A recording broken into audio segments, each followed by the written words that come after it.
చాలా మంది షుగర్ రోగులు టీ లేదా కాఫీ వంటి వాటిలో చక్కెర బదులు బెల్లం వాడుతూ ఉంటారు. అయితే ఇది పెద్ద తప్పు అని నిపుణులు అంటున్నారు.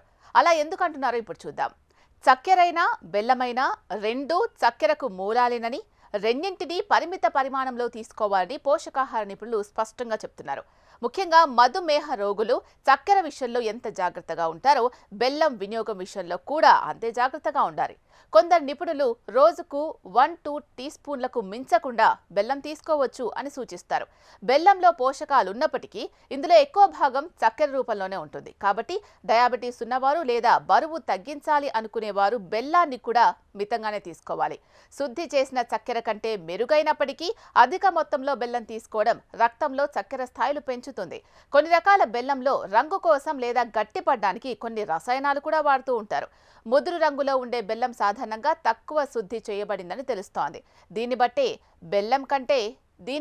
షుగర్ కంటే బెల్లం తీసుకోవచ్చు, కానీ అది కూడా తక్కువ పరిమాణంలో మాత్రం తీసుకుంటేనే మంచిది.